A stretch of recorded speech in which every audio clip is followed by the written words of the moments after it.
So, life after football for you, Stephen, how have you applied those trials and tribulations to your personal life? Oh, it's every day. I mean, I when you walk out, and I don't care when you're leaving, it's it's like getting off of drugs because the game day high is there's nothing that replaces it. There's nothing like walking into a stadium of 70,000 people screaming, wanting you to do your job because you represent them. And all the teams I played for, I mean, you can't help but love being there. They being in that moment and being that one. So everything I do in life is about understanding those moments.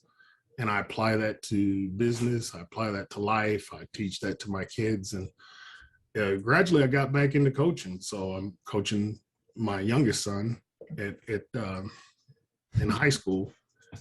And that's it's all the rule, everything we love about sports. Boy, what do you want?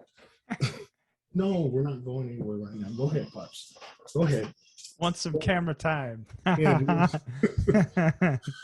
Yeah, so you just apply it, all the things. That's what we love about sports, is that all the stuff is applicable to life. And there's nothing to overcome obstacles. That's what sports is all about. Challenging yourself, because the biggest enemy is yourself in life and in sports. Because when you feel pain, the natural instinct is to run from it. In sports, you got to embrace it and say, it's time for me to do something great. Definitely. So my last question for you, as a former Texan, how do you feel about the Deshaun Watson situation? And how do you feel the team will deal with that? Now, there's a lot of levels to this. And I've said this to a lot of folks. To me, Deshaun making his stance is no different than Aaron Rodgers making his stance. I applaud him for having the guts to stand up to the game, because as a fifth round pick, until I was in my fifth or sixth year, I would have never did it. I would have did whatever they asked me to do. I did whatever they asked me to. I would have never stood up and nothing like that. So I personally believe that once Deshaun made his stance, I believe that whatever engine goes after in the media, it was the same with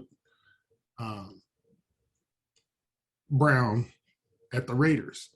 It's like a media attack that in 26, 27 women coming out and saying you did something. I'm not saying the guy didn't. I'm not saying he did. What I am saying is that if no criminal accusation is on the table, I question it. Because if he really committed a crime, then file a criminal claim. If all you have is a civil claim, then I don't think that's a valid claim. Like I said, I'm not defending the guy. I'm not standing up and saying he did or didn't do it. All I'm saying is I thought it was really convenient that when he made his stance, and he's standing as literally possible MVP, and he goes against the grain and says, hey, I don't want to be here. For whatever his reasons are, he didn't want to be with the team. And I was at the Texans, so it was under different ownership when I was there. But I was just there for a moment. But he was the man. And for him to make his stance was very bold and very challenging. And he had the team at his whim.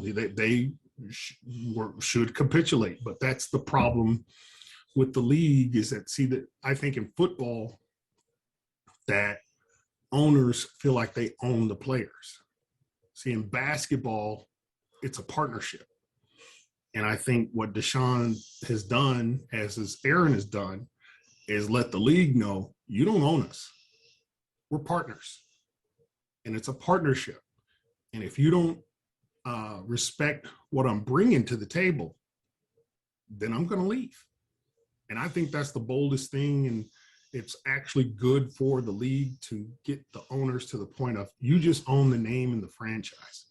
The players are the ones that are risking their bodies, mind, body, and soul to go out there and perform. Don't get me wrong, they're getting paid for it. I'm nothing wrong with that at all.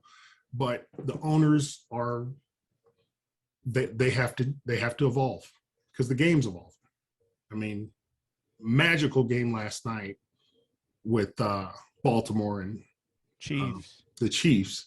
That was killer, man. Unbelievable. I said it to my buddies, you're looking at probably two of the greatest players to ever play this game, literally shoot it out. I mean, both of their defenses look like hell.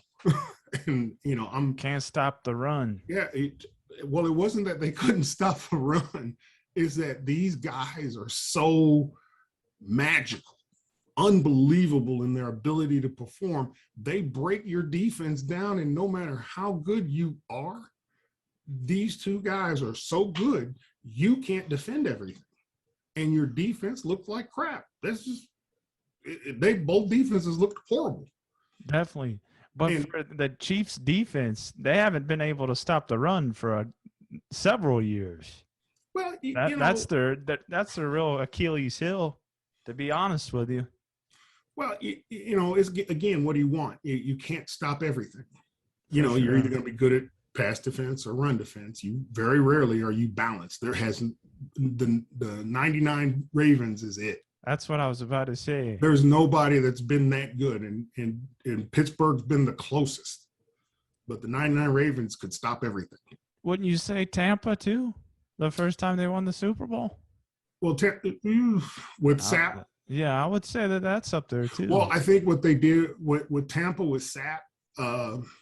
With Brooks. Yeah, those guys, they brought in a new – see, and I think this is the thing that Belichick said all the time was the NFL goes in circles. It's a constant moving circle, but it goes forward. So what you see is today's 5 wide, and 5 wide evolves to spread, and spread goes to scat, and then RPO, and then you come back, and you're back to 5 wide, but then they say, hey, let's go back to downhill football, and then it moves forward. But all they're doing is going back to what worked before. So that's what you're seeing is the evolution of the game just keeps going forward, but it keeps using the same fundamentals, i.e. you get back to running the football. Running the football is the core of the game, running and hitting. See, when you got, and that's what I think happens in college, is a lot of those teams or offenses get really soft. And I'm seeing it in high school. These offensive linemen are not being developed anymore. It's only the quarterbacks and the receivers on offense. Now, defense, everybody's being developed because you got to stop the run and you got to have good pass defense. So right now in the transition that I think it's in the spot it's in right now, run stopping is now the new thing for high school defenses. But I saw it last night with the Chiefs and the Ravens. Run defense is back because they said, okay, when they moved the 2 guys, they did a full shift and went unbalanced. The Chiefs had to adjust to it, but they hadn't seen it. So how do you prepare for it? It was only 2 games. It's only the second game of the season. They hadn't seen that before. So they have to be able to adjust to it. And like I said, that's the game. It's always yin and yang. So for 4 or 5 years, offenses will dominate it. Then it'll flip over and then it'll be defense. And then somebody comes up with something new on special teams, and then special teams becomes a factor. So that's the game. It's constantly evolving. Definitely.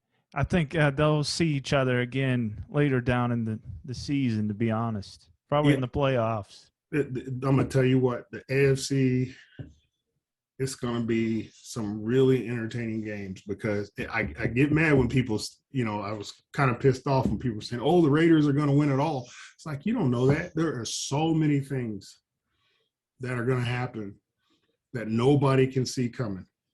And, injuries is the biggest thing. Look at the Ravens.